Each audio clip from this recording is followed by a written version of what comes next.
Bueno, pues ojalá todo lo que hemos estado aquí hablando a micro cerrado podamos expresarlo ahora, porque estaba muy interesante todos los comentarios que están haciendo Joaquín Ayora. Joaquín, ¿qué tal? ¿Cómo estás, amigo Popi? Muy bien, buenas tardes. Muy bien. Bruno Montano, ¿qué tal? Que viene ahí de la FNAC, que es el encargado de los libros de la FNAC, y con Sergio Martínez y con Silvia, que seguimos aquí. Hoy nos trae Bruno El arte de la guerra, de Sun Tzu. Sun Tzu, que estamos aquí todos Sun Tzu, Mosca Sensei, Sun Tzu.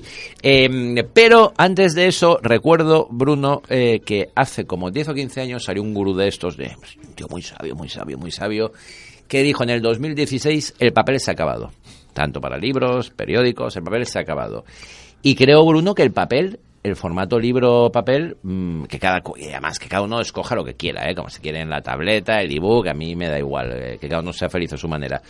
Pero que está resistiendo muy bien el libro. Está resistiendo perfectamente, incluso en algunos géneros le está ganando terreno, crece más incluso que el libro digital. ¿Por ejemplo? Por ejemplo, el libro digital gana terreno, por ejemplo, en obras de referencia, gana terreno en obras técnicas, en diccionarios, pero por ejemplo en literatura, en cómic, evidentemente en libros ilustrados de arte, pues ahí pierde terreno, porque obviamente un libro de arte para admirar no se admira en la pantalla, se admira el libro físico, igual que se admira un cómic no en la pantalla, sino con el libro físico delante. Y en literatura tampoco está ganando tanto terreno. Y decías que habías leído un sesudo estudio, y ¿qué apuntaban ahí? Apuntaban que incluso que estaba creciendo por encima del libro digital. Yo me estoy leyendo el Cártel en digital, que reconozco que es un invento lo del digital, pero me parece que es como el cigarrillo electrónico. Yo me acuerdo que una vez, cuando pegó la moda del cigarrillo electrónico, todo el mundo estaba fumando y yo he dejado de fumar en el cigarrete electrónico, no sé cuántos. Y yo iba con un cigarro y se le acabó la batería a un amigo mío que tocaba el saxo. Entonces íbamos a un bolo y me digo, che, tío, dame un cigarro, tío, que se me acaba la batería. Y dije, ala, postín. Y le pega una calada y dice, hostia, primo, resquebore, O sea, y en cierta manera el libro, pasar las hojas, el ver tal, mola más que el libro digital, la verdad. Y eso que el libro digital te da la rapidez de decir, el Cártel, me lo compro ya, me lo descargo en 2 segundos y lo tengo y empiezo a leerlo, ¿no? O Galveston, por ejemplo, que es difícil de encontrar en... Es flojucha, ¿eh? Sí, es flojucha, pero por ejemplo es un libro que me apetecía leer después de ver True Detective. Es True Detective, pero la novela es flojucha. Pero no, me tengo que ir al FNAC cuando de repente te la compras por 5 euros y la tienes instantáneamente, ¿no? Y no te ocupa sitio en casa. Pero es verdad que no tiene nada que ver. El libro, los que nos gusta leer, yo echo de menos el Cártel en papel. Sí. Te lo acabarás comprando.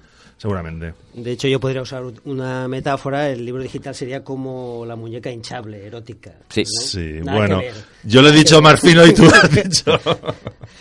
No, sí que es verdad que incluso el hecho de ir a comprar un libro forma parte de un ritual, sí, acercarte a la librería, elegir, ojear, eso te lo pierdes. No hay ojeo electrónico, apretar botones no equivale al rito de ir a una librería, de ojear libros, pasar por los anaqueles, y el contacto físico con un libro transmite, desde mi punto de vista, unas sensaciones lectoras, físicas, que evidentemente las tecnologías no las transmiten. Es lo que pasaba con el vinilo. Cuando tú ibas, la liturgia de irte a comprar un vinilo, y lo cogías grande, lo ponías la aguja, oías el crack y leías, porque los discos eran obras de arte, las obras de Warhol, portadas míticas, leías todo, lo tenías toda la información ahí.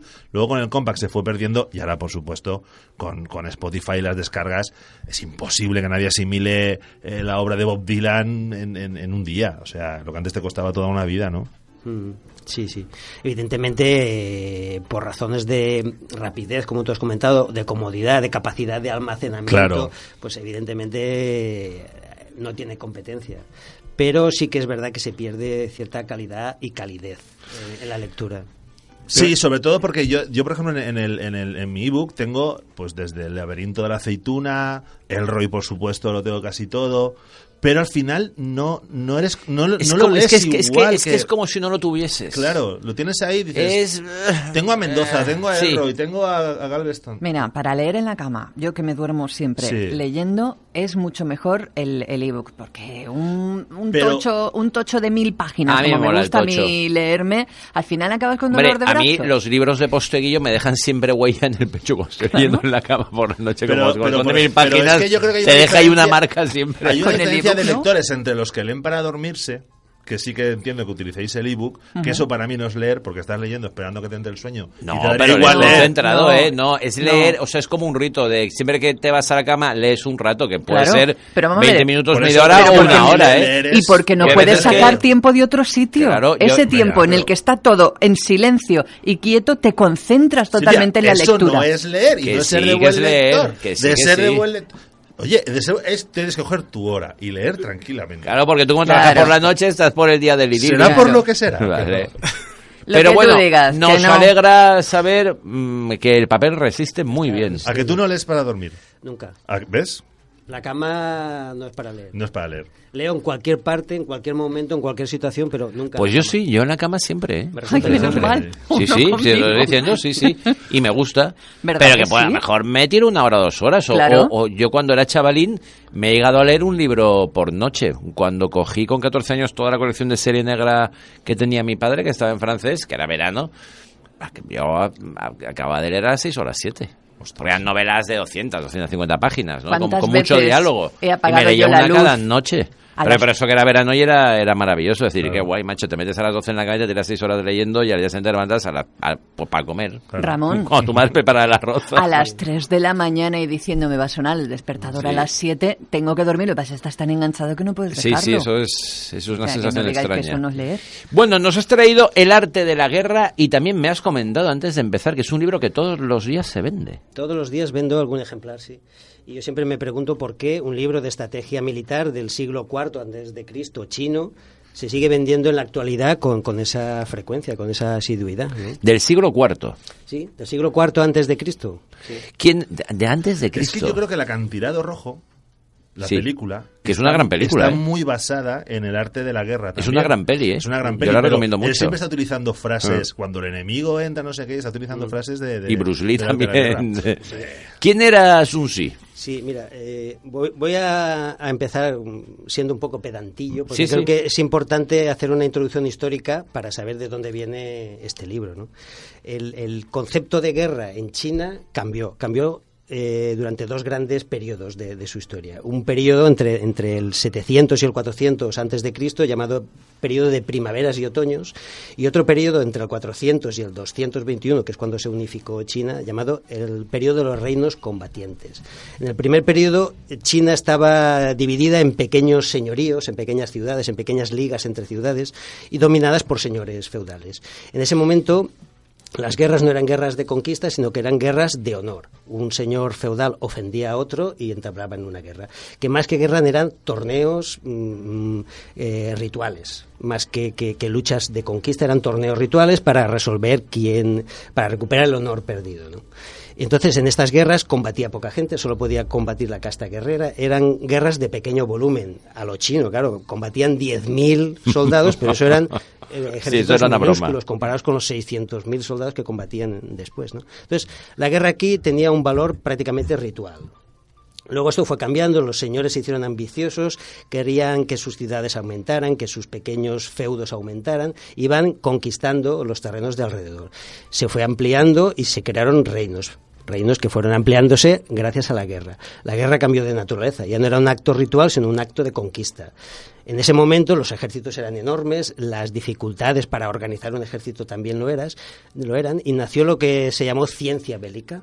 Y había unos expertos en ciencia bélica que eran los generales, que tenían que saber organizar la logística, la estrategia del ejército. Y empezaron a escribirse manuales militares, porque ya era una ciencia, necesitaba de sus manuales para que el resto de generales pudieran aprender. Entonces ahí surge en este momento una gran cantidad de manuales, entre ellos el de Sun Tzu, que es el que nos ha llegado, pero hay muchísimos más. ¿Pero nos ha llegado porque es el mejor? No sé, por alguna razón que nunca se sabe, pues es el que ha trascendido sobre todo en Occidente. En China sí que hay otros, pero en Occidente el que más ha llegado, el que más se ha vendido, el que más se ha leído es el de Sun Tzu, ¿no? O Sun Tzu, diferentes traducciones. Sun Tzu significa el maestro Sun. En realidad se llamaba Sun Wu. El general, ¿no? Entonces, claro, lo que yo Era un general. Era un general, sí. Lo que yo me pregunto siempre es por qué, como comentábamos antes, un manual bélico del siglo IV antes de Cristo se sigue leyendo hoy con esa asiduidad. Porque todos los días yo vendo Artes de la Guerra. Y con esa devoción. Y con esa devoción. Y he llegado a una conclusión, ¿no? Digamos que el lenguaje bélico ha empapado toda la sociedad. El deporte, la economía, la política, las finanzas, la empresa, todo está empapado de un trasfondo bélico, de un lenguaje bélico. Entonces, si todo es guerra, pues un manual de guerra puede venirnos bien como estrategia en un partido de fútbol, como estrategia de empresa para vencer a tus rivales, como dirección de equipos. Si sabes organizar un ejército, sabes organizar un equipo. Entonces, se ha extrapolado este manual a contextos no bélicos, a contextos en los que hay un enfrentamiento entre personas, en las que hay dinámicas de enfrentamiento, de lucha por recursos. Entonces, managers, líderes, empresarios, financieros lo usan. ¿Tú crees que este manual, El arte de la guerra, gran éxito de ayer, hoy y siempre, se puede extrapolar al mundo de la empresa? Porque solo es un libro de referencia para muchísimos ejecutivos. Claro, es que es mucho más que un manual de estrategia militar. Es una filosofía existencial. Exacto, es un libro de filosofía taoísta. De hecho, si conoces un poco el taoísmo, ves que está inspirado en principios de metafísica taoísta. Por ejemplo, hay un principio de metafísica taoísta, el Wu Wei, que es el no hacer, que yo recomiendo dos cosas. Como Rajoy. Recomiendo dos cosas para entender este principio. O bien te lees el Tao Te Ching de Lao Tse, o bien ves la última versión de Karate Kid. En la última versión de Karate Kid, que debería llamarse Kung Fu Kid, porque Jackie Chan practica Kung Fu, Jackie Chan le dice al hijo de Will Smith, estar quieto no es lo mismo que no hacer nada, son de naturaleza diferente. Yo creo que esa es la mejor definición del principio Wu Wei. Eso me gusta. Sí. Pues bien, así como otros principios taoístas impregnan este libro. Entonces, puede entenderse como una profunda reflexión sobre el arte de la dominación del hombre. Para mantener la disciplina en ejércitos de 600.000 personas, hacía falta tomar unas medidas de una crueldad que pone los pelos de punta. Por ejemplo, te comento un caso. Los chinos luchaban... Me está gustando mogollón la sección de hoy, ¿eh? Sabía que te gustaría. Sí. Los chinos luchaban en escuadras de 5 hombres. Pues bien, si el número de bajas que causaba esa escuadra era menor del que te causaban a ti, mataban a la familia de los muertos y mataban a los que habían sobrevivido en la escuadra. O sea, salían como fieras a luchar, porque si no mataban más gente... Eso sí que es motivar, ¿eh? Al Valencia Club de Fútbol habría que aplicar esto a los jugadores de como no ganéis, vamos a matar a toda vuestra familia y lo vamos a... Sí. Claro, Si ahora entiendo por qué Colombia quedó cuarto en el Mundial 86, porque les pagaba Pablo Escobar. Me preocupa que este libro lo compren 2 personas al día. Igual se está tramando algo gordo y aún no nos hemos enterado. No, es un libro muy de referencia, pues, de super ejecutivos ahí para manipular a la peña, tenerlos ahí atados. La verdad es que mirando a Poppy, que estaba mirando con cara diciendo, esto a mí me interesa, mola, ¿cuántos comerciales tienes que motivar tú, más o menos? 21. 21, pues ya sabes el rollo. O me traéis 25 pedidos al día o mato. Mato al que estaba al lado en vuestra mesa. Sí. Pero hay una cosa la escuadra es muy bueno, ¿eh? Y dice, claro, salían como fieras, te diré. Claro. Pero hay que decir una cosa muy importante, y es que la mayoría de la gente que lee este libro lo lee en malas ediciones y no lo entiende. Primero, porque la edición es mala, segundo, porque no tienen nociones de filosofía taoísta, ¿no?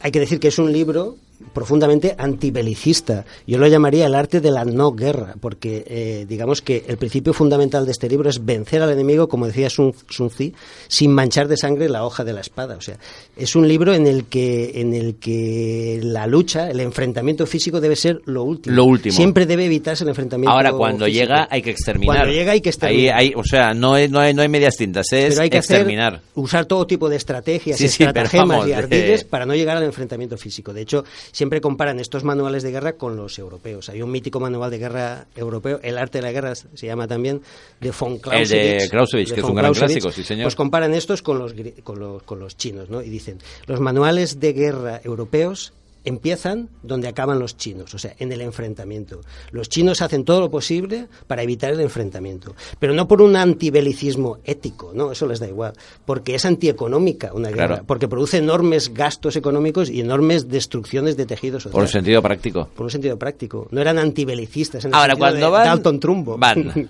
Cuando van. Y manchan su espada con sangre, y con mucha, si puede ser, porque eran impresionantes las batallas. Y tiene una dimensión muy intelectualizada y muy racional de lo que es un combate. Las luchas aristocráticas de este primer periodo, no. Incluso había una norma muy curiosa de las primeras luchas aristocráticas, pequeños ejércitos, guerreros, en las que no se podía combatir ni en primavera ni en verano, porque en invierno y en otoño era la época de la muerte de la naturaleza, entonces había que combatir en invierno y en otoño, jamás en primavera y en verano. Si la guerra te pillaba a principios de primavera, debías esperarte hasta el otoño para recomenzarla. Entonces esa es la diferencia, una guerra totalmente protocolarizada y reglamentada, y una guerra de estrategia, de engaño. En los primeros tipos de guerra importaba el honor y el valor, en la segunda la eficacia. Oye, frases que yo recuerdo de este libro, pues supongo que habrá salido algunas, es la de ten a tus amigos cerca, pero a tus enemigos todavía más cerca. He traído algunas. Sí, mola. Sí, pero esa podía valer. Voy a recitar algunas. Aquel capaz de obtener la victoria adaptándose a las variaciones y transformaciones del adversario es designado inescrutable. Quien conoce al enemigo y se conoce a sí mismo disputa 100 combates sin peligro. Aprovecha tu voluntad plena de energía y el mundo se rendirá a tus pies. Concentra la intención de tu mente y todo el mundo te escuchará. Se defiende cuando no es posible vencer, se ataca cuando la victoria es posible.